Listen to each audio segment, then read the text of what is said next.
Fala, Fernando, tudo bem? Tudo bem, Bertaioli? Estou aqui trabalhando, falando com você, Eu vi. tocando canto, piano, tocando flauta, tem que ir fazendo tudo ao mesmo tempo, não tem jeito. Tudo bom? Obrigado pela oportunidade aí pelo Grupo Diário de Suzano. Não, imagina, eu que agradeço, né? Queria desejar uma boa noite para o senhor. Eu sei que a agenda é corrida de deputado, ainda mais federal. Então, agradecer por você estar participando aqui mais uma vez, né, do nosso programa, aqui ao vivo nas redes sociais do DS, e pedir para você dar uma boa noite para quem está acompanhando, vai acompanhar a gente também depois. É que hoje é um dia muito tenso no mundo político. É o último dia da janela partidária. Então, estão trocando de partido. Você viu a confusão Uhum, ontem, hein? Com o governador Dória, vai, não vai, enfim, mundo político pegando fogo. Mas nós vamos aqui uhum. entrando, tocando a nossa vida, defendendo Suzano, que é a minha missão no Congresso Nacional, defendendo aqui o Alto Tietê, que é o meu trabalho como deputado federal. Então, eu me sinto muito lisonjeado nessa véspera de aniversário da minha Suzano, poder conversar aqui com o Grupo Diário de Suzano, através do seu trabalho, Fernando, que eu agradeço muito, prestar contas do meu mandato e falar com toda a população suzanense, assim como eu também sou. Bacana. Eu preparei aqui algumas perguntas, né? Queria começar em relação à sua atuação em Brasília, né? Então eu queria perguntar a respeito da questão do Estatuto do Jovem Aprendiz, que aí você é relator.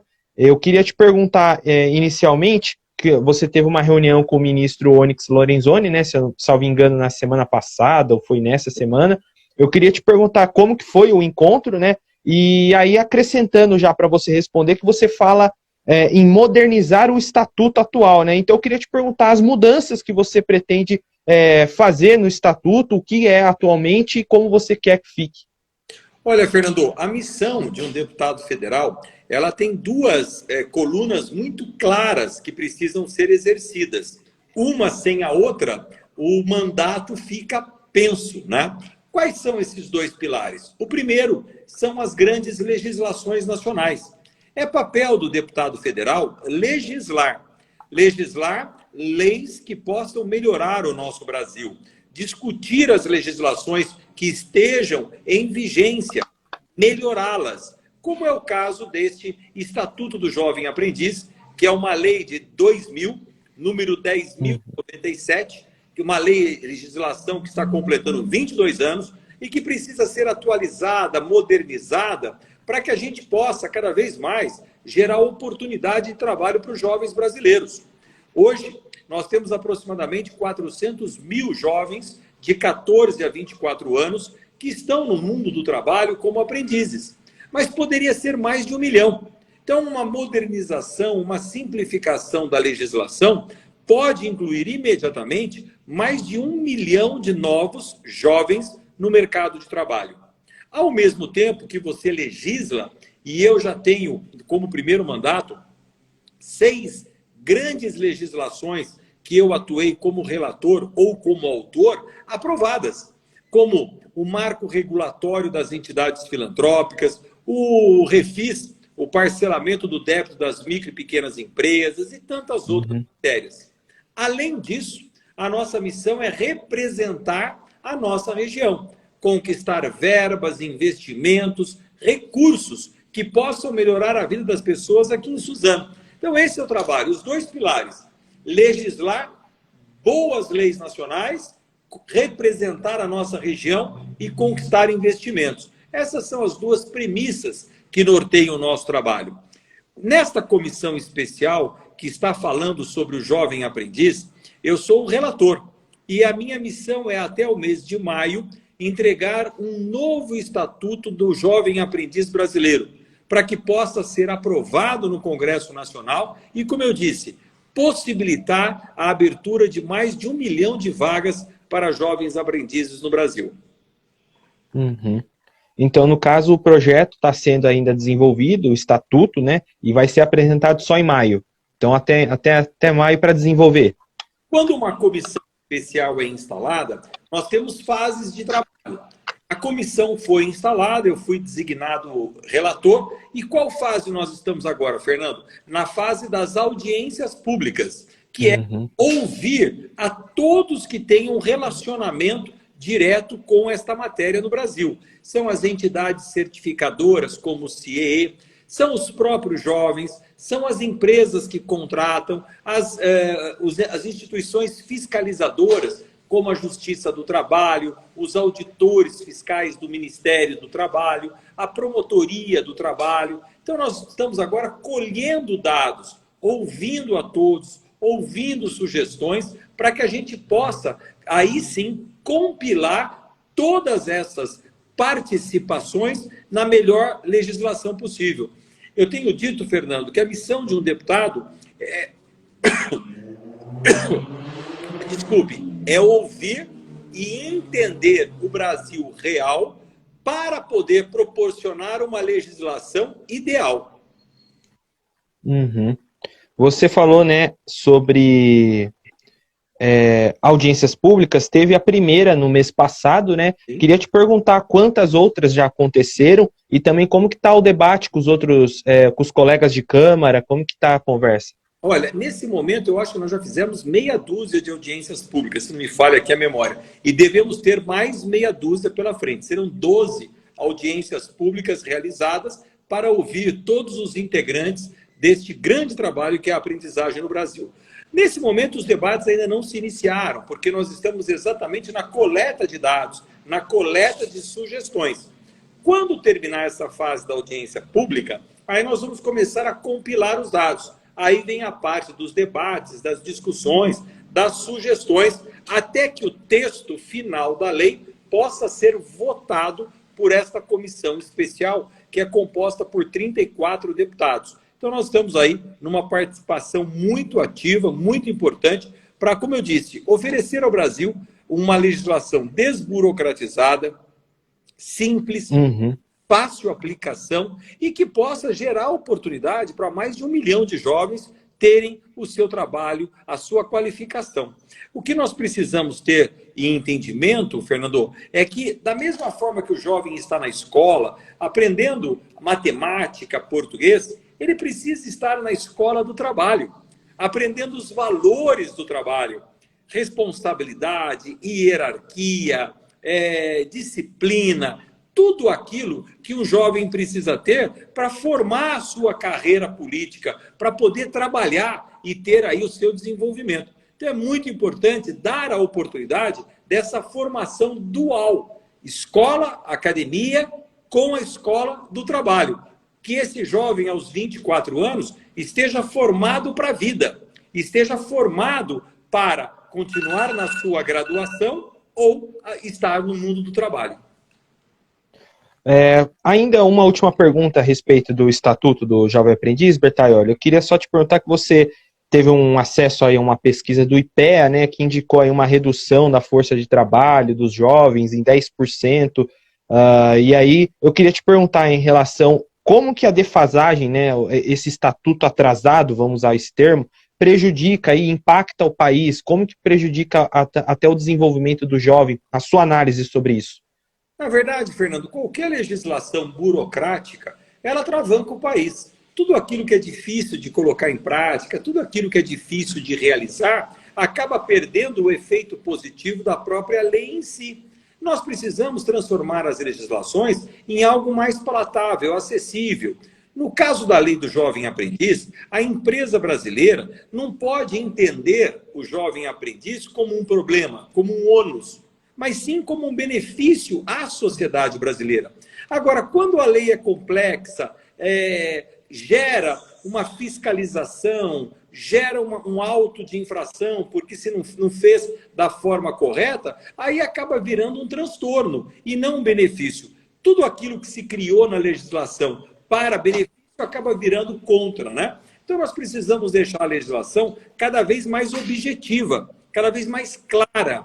Uma fiscalização não pode ser subjetiva, a lei não pode ser interpretativa, a lei tem que ser clara. E é isso que nós vamos fazer com o Estatuto do Jovem Aprendiz, porque a minha oportunidade de vida é estar criando, dentro do Congresso Nacional, uma legislação que vai abrir a porta do mercado de trabalho para 1 milhão de jovens brasileiros. É nisto que nós estamos focados e estamos trabalhando. Eu como relator, e o deputado Felipe Rigoni, que é um deputado do Espírito Santo, que é um deputado muito dedicado, focado, parceiro de trabalho. Então é preciso que as empresas não vejam o jovem aprendiz como um ônus para a empresa, e sim como uma oportunidade, inclusive oportunidade de qualificação desse jovem para que no futuro ele possa ser um colaborador da própria empresa, já treinado, formado, capacitado dentro do ambiente daquela companhia.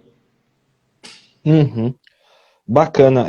Bertal, eu queria agora falar também, você citou um pouquinho no começo, a respeito do Refis, né, que também foi aí uma luta aí que você até comemorou bastante pelas redes sociais. Queria te perguntar a respeito, como que você analisa essa briga aí pela permissão aí do Refis de quem tem do Simples Nacional. No caso, você falou em 437 mil com dívidas e que o não refinanciamento, né, a não autorização poderia causar aí até 1 milhão de desempregados. Queria que você analisasse então essa conquista sua aí, sua e de outros deputados também. Obrigado, Fernando. Olha, vamos deixar um conceito bem difundido aqui entre nós. Um país se desenvolve, um país gera oportunidades de qualidade de vida quando a primeira necessidade, que é a geração de empregos, acontece.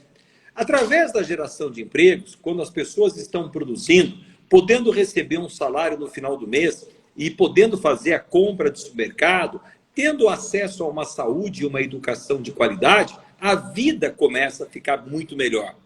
O emprego é a primeira parte de tudo isso.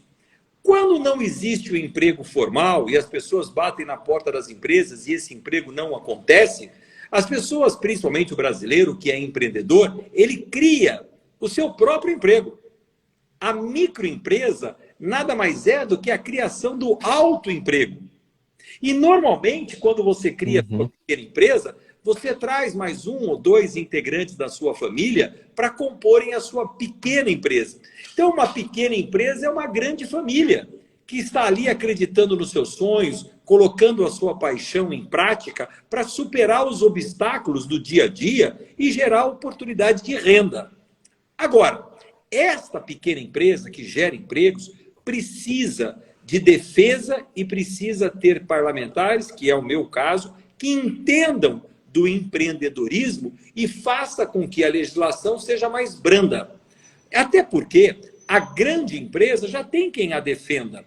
Grandes escritórios de advocacia, grandes escritórios de contabilidade fazem isso todos os dias.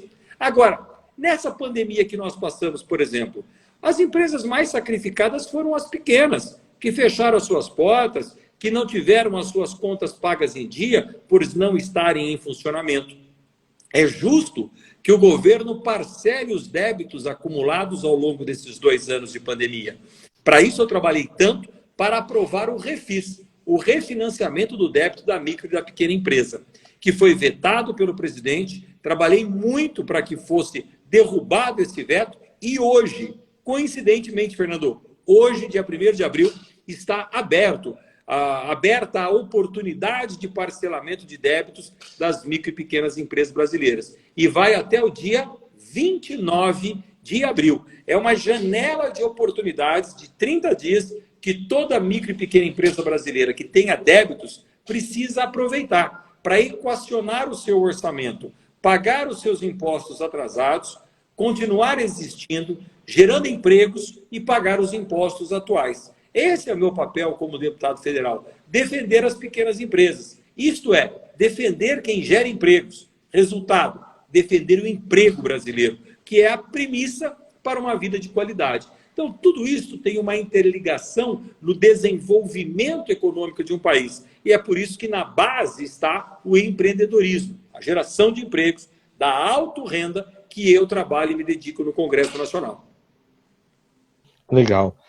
Também queria perguntar um pouco, Bertaioli, a respeito, você falou agora no começo, e eu separei para perguntar sobre esse marco regulatório das entidades filantrópicas, como que funciona, explicar melhor até para quem está acompanhando, às vezes a pessoa também não conhece, não sabe. Olha, eu vou te dizer uma coisa importante. As entidades filantrópicas, como uma Santa Casa, por exemplo, vivem numa insegurança jurídica muito grande. Aliás, esse é o problema do Brasil, é a insegurança jurídica, a falta de previsibilidade. Nós escrevemos no Congresso Nacional, e eu tive a oportunidade de também ser o relator dessa matéria, o marco regulatório das entidades filantrópicas brasileiras. Deixando muito claro, Fernando, o que uma Santa Casa precisa fazer, por exemplo, para ter imunidade tributária, isto é, não pagar impostos. Porque senão, se isso não ficar claro, ela não paga os impostos e uma hora a Receita Federal vem e diz, escuta, você não pagou esses impostos aqui, tem 10 anos de impostos atrasados, tem que pagar e quebrou, fechou a Santa Casa. Não, nós precisamos ter um estatuto que deixe isso claro. Segurança jurídica e previsibilidade para as entidades que trabalham com o SUS, com o Sistema Único de Saúde. E é isso que nós escrevemos no Congresso Nacional. Eu aprovei essa legislação quase que por unanimidade. E hoje nós temos no Brasil o marco regulatório das entidades filantrópicas. Deixa eu dar uma pílula para você, um exemplo. Quanto uma Santa Casa precisa atender de SUS gratuitamente e receber do SUS para ser considerada uma entidade com imunidade tributária? Na lei agora está claro, expresso, 60% do seu movimento. Então, são regras claras e objetivas que tragam segurança para as unidades de saúde que são públicas e filantrópicas, como a Santa Casa. As entidades de educação, quanto precisam fornecer de bolsas para que sejam efetivamente imunes tributariamente? As entidades de assistência social, um asilo, uma creche, a APAE, tudo isso precisa ser claro. E nós reescrevemos a legislação das entidades filantrópicas do Brasil. Bacana. Bertolli, agora eu queria então vir para a região aqui um pouquinho, falar agora primeiro de Suzano, né? Queria te comentar com você que mês passado, em fevereiro, desculpa, mês retrasado, né? Já estamos em abril. Você se reuniu com a Chiuchi, né? E anunciou 2,5 milhões de reais que já devem ter chegado aos caixas da prefeitura para serem utilizados em vários setores. Eu queria te perguntar quais outras novidades em relação a isso, a emendas que você já pode anunciar aqui para a gente, não só para Suzano, mas também para outras cidades aqui do Alto Tietê. Olha, esses são os dois pilares que eu te falei de um deputado federal. Primeiro, participar das grandes discussões nacionais, como eu tenho feito. Já tenho 6 legislações nacionais aprovadas, me orgulho muito disso. E representar a nossa região, trazer investimentos, trazer conquistas. Especialmente para Suzano, nós temos aí uma boa parceria com o prefeito Rodrigo Chiuchi, o deputado estadual Estevão Galvão na Assembleia Legislativa, eu aqui em Brasília, no Congresso Nacional, todos juntos trabalhando para que Suzano tenha investimentos. Nesse início de ano, eu tive a oportunidade de indicar, e Suzano já recebeu, 2 milhões de reais para a saúde pública e mais 508 mil reais que foram pagos agora para a compra de equipamentos de oftalmologia. O que nós combinamos com o prefeito Rodrigo Chiuchi? Esses 2 milhões estão sendo destinados para a instalação de um laboratório de análises clínicas na Santa Casa.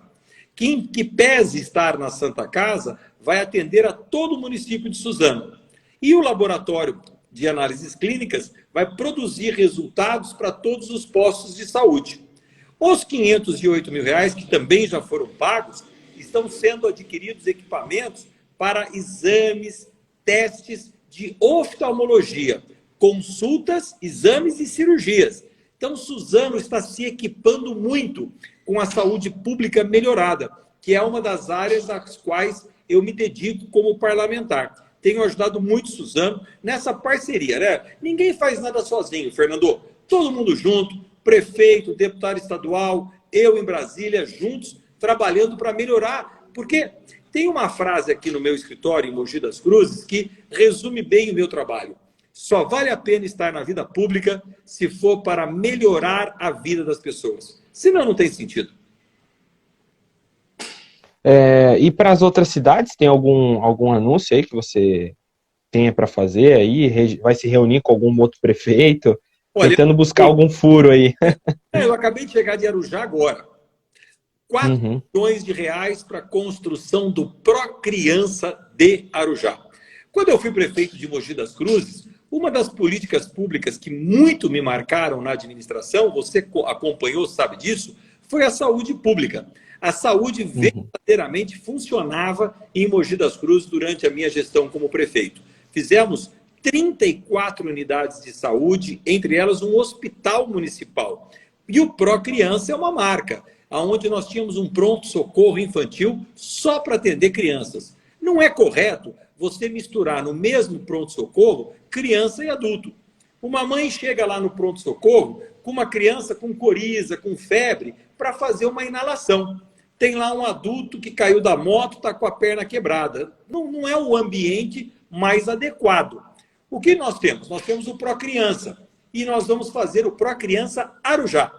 Estou trabalhando muito com o prefeito Camargo, liberei 4 milhões de reais em Brasília para que ele possa concluir essa obra tão importante para Arujá. É um pronto atendimento infantil, 24 horas, com exames, medicamentos, resolutividade. Olha, Fernando, eu tenho muito orgulho em dizer para você que todos os municípios do Alto Tietê, todos, hoje, já receberam emendas, recursos que eu conquistei no meu mandato em Brasília para beneficiar as nossas regiões. Só Suzano já foram 7 milhões de reais de investimentos. Isso me dá um orgulho danado de poder ser o parlamentar que defende, trabalha pela nossa Suzano. Legal. Eu queria outra coisa da região, Bertaioli, agora falando de Mogi especificamente, é uma outra luta sua que você está engajado, vejo pelas redes sociais, que é a passagem de nível da Deodato ali da CPTM. Queria que você comentasse um pouco como que estão as tratativas com a empresa e que você falasse se você é contra o fechamento, né? E os motivos que você é contra, por que você é contra. E aí só uma ressalva, né? No caso, se defende o fechamento por conta da agilidade que pode dar ao trem que naquele momento vai passar por ali. Como que você vê também isso? Olha, essa justificativa que a CPTM está apresentando não é verdadeira. Então, eu sou deputado federal, eu conheço o Alto Tietê, fui prefeito de Mogi das Cruzes. Não me venha com justificativas que não cabem na verdade. E aí eu não tenho como concordar. Nós estamos falando de uma obra que a CPTM apresentou para Mogi das Cruzes e prometeu há 10 anos atrás. Reformar a estação de Jundiapeba, modernizar a estação de Brás Cubas, construir uma nova estação no centro da cidade e fazer a estação Estudantes moderna e equipada com acessibilidade. Para poder chegar o trem em Mogi das Cruzes de 4 em 4 minutos, era preciso acabar com a passagem de carros na Praça Sacadura Cabral. Eu, como prefeito, fiz 2 túneis na área central de Mogi das Cruzes. Quem conhece Mogi já passou por lá. Túneis de uma obra de altíssima complexidade e qualidade. Mogi fez a sua parte. A CPTM até hoje não reformou as estações e não construiu a nova estação central de Mogi, como estava combinado num acordo que nós fizemos há 10 anos atrás. Portanto, não é correto que a CPTM venha agora colocar um muro no meio de Mogi das Cruzes, segregando a cidade, separando Mogi das Cruzes em parte alta e parte baixa. Nesse muro só vai haver fechamento de lojas, desemprego, degradação. Eu não vou permitir. A Prefeitura de Mogi das Cruzes equivocadamente assinou uma autorização para que esse fechamento ocorra.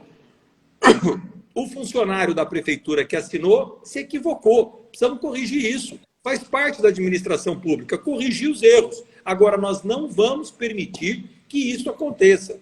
Estou disposto a entrar na justiça em nome dos moradores do Mogilar, em nome da associação comercial, para não permitir que essa violência ocorra.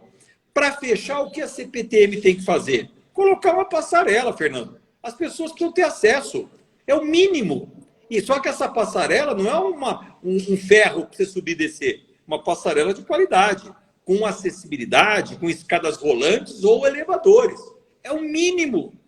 É o mínimo, eu não estou falando nada demais, é o mínimo. Agora, impedir que as pessoas passem é um absurdo e eu não posso concordar e vamos até as últimas consequências.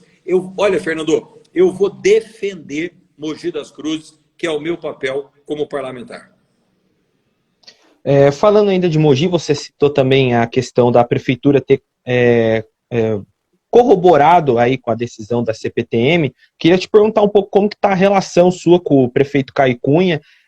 Vocês se encontram algumas vezes, eu já vi algumas postagens suas na prefeitura de Mogi. Então, como que você está a sua relação com ele, o prefeito Caio Cunha, e também essa questão aí propriamente da CPTM, que a prefeitura acabou sendo favorável, como que essa harmoniosidade está entre vocês? Não existe nenhuma... Como é que você... harmoniosidade. Existe uma relação institucional muito boa. Eu tenho grandes amigos nas prefeituras do Alto Tietê, prefeitos que são meus amigos, como o Camargo em Arujá, o Chinchila em Santa Isabel, e prefeitos que você tem uma relação mais institucional. Mas é preciso defender a nossa cidade. Portanto, eu sou um parlamentar, moro em Mogi das Cruzes e vou defender Mogi das Cruzes e ajudar o prefeito que for. O meu papel hoje é ajudar o prefeito Rodrigo Axuxi, ajudar o prefeito Eduardo em Itaquaquecetuba. É o meu papel, que a Márcia Bim tem o nosso apoio em Poá. Nós precisamos parar com essa história de partido A, partido B, partido C e pensar na cidade. Então, aqui o partido é Mogi das Cruzes. O prefeito Caio Cunha está fazendo o trabalho dele. É minha função ajudar. Independente de sermos do mesmo partido ou não sermos, isso fica secundário. O mais importante é a cidade. Eu sou deputado federal, preciso ajudar. Aliás, sou o único deputado federal mogiano. Preciso trabalhar por Mogi das Cruzes, independente de quem seja o prefeito. Beleza. Queria falar agora para a gente já se encaminhar para o final, Bertaioli, sobre um pouco sobre eleições, né? Não tem como fugir desse tema. Queria te perguntar aí se você confirma, né, pré-candidatura à reeleição ao governo federal, à Câmara dos Deputados Federal, e também te perguntar a respeito do seu partido, o PSD, né, o presidente, o Gilberto Kassab, que ele comentou também um pouco sobre as eleições para presidente, falou que quer lançar um candidato, né, da sigla. Tá difícil, tentou, né, o presidente do Senado, mas ele recuou. Queria te perguntar, então, como você analisa uma fala que ele deu também lá na Globo News sobre, no primeiro turno, se não achar um candidato, se manter isento e, eventualmente, num segundo, talvez tendenciar ao PT por conta de relações que governadores e outros deputados têm com esse partido. Muito difícil que isso ocorra. O PSD é um partido muito grande, é um partido nacional. E como todo partido grande, partido nacional, nós temos parlamentares, governadores, senadores, que ora apoiam mais um lado, o lado do Bolsonaro, outros que apoiam mais o lado do Lula. Não dá para o PSD entrar nessa divisão. O que nós temos que ter é o que todo partido tem que ter, os seus próprios candidatos. Nós estamos, Fernando, cumprindo uma missão do partido. Todo partido tem a obrigação de apresentar quadros para deputado estadual, para deputado federal, para governador, para senador, para presidente da República. Agora, se isso não for possível, as composições acontecem no mês de maio e junho, que são os períodos de convenções partidárias.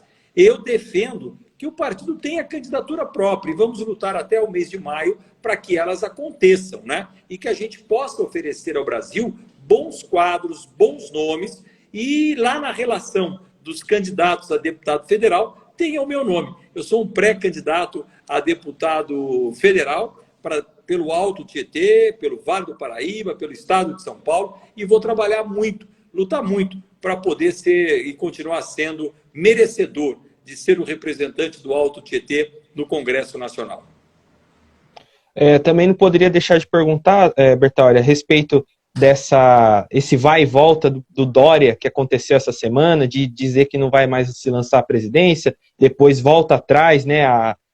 O jornal Folha de São Paulo deu uma manchete interessante, né? Que o Dória desistiu de desistir da candidatura. Eu queria só te perguntar como que você vê essa questão toda aí do Dória. Olha, eu acho isso muito ruim, muito triste, né, Fernando? Porque a política já está muito desacreditada. E quando os políticos perdem a sua coerência, eles contribuem para que esse descrédito seja ampliado. O que o eleitor não pode perder no seu político representativo é a coerência, o conhecimento. Eu estou aqui conversando com você e isso me possibilita fazer com que os eleitores me conheçam um pouco mais, conheçam as minhas opiniões, conheçam as minhas convicções. Daqui a um tempo eu volto aqui, converso com você, falo tudo ao contrário, mudo tudo. As pessoas estranham, elas não entendem que político é esse. Eu já fui, desde muito cedo, presidente da Associação Comercial, secretário municipal de Indústria e Comércio, vereador por 2 mandatos em Mogi das Cruzes, vice-prefeito, deputado estadual, prefeito por 2 mandatos, o maior prefeito em avaliação do país em 2016. Então, isso tudo sem mudar a minha coerência e minhas convicções, os meus valores. É óbvio que opiniões sobre projetos mudam porque você aperfeiçoa, você melhora. Isso é uma coisa. Agora, não dá para trocar de valores, trocar as suas convicções. Aí há uma desconexão com o seu eleitorado. Então, essa coisa radical que o governador Dória fez é o que acumulou numa rejeição muito grande, né? Porque o eleitor, ele tem ali uma ideia sobre o político. Daqui a pouco ele fecha o olho, abre, já está em outro lugar. Daqui a pouco ele fecha o olho, abre, já está em outro lugar. Isso vai causando uma desconexão, o que nas pesquisas se lê como rejeição. Às vezes, o eleitor fala, eu não gosto de tal político.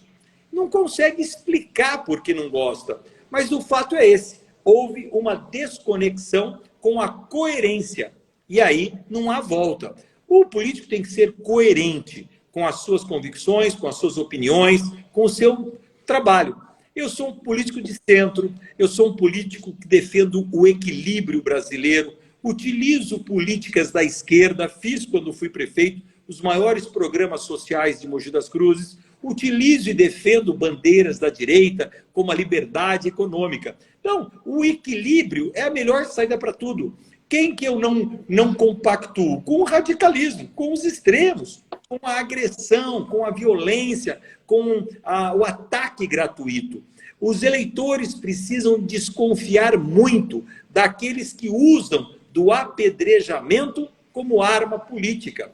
Quem ataca, destrói o adversário, é porque não tem conteúdo para colocar as suas próprias ideias. Cuidado com quem usa as redes sociais só para fazer ataques, xingamentos. Parece divertido, mas por trás carrega em si um vazio muito grande. Só para a gente encerrar, deputado, você falou no começo da nossa conversa que você luta pelo Brasil real. Qual é esse Brasil real que você vê? Olha, o Brasil real é o que nós precisamos ter contato todos os dias para poder produzir, através das leis, o Brasil ideal. Agora, por exemplo, eu estou escrevendo a minha 6ª grande legislação brasileira, que é o Estatuto do Jovem Aprendiz.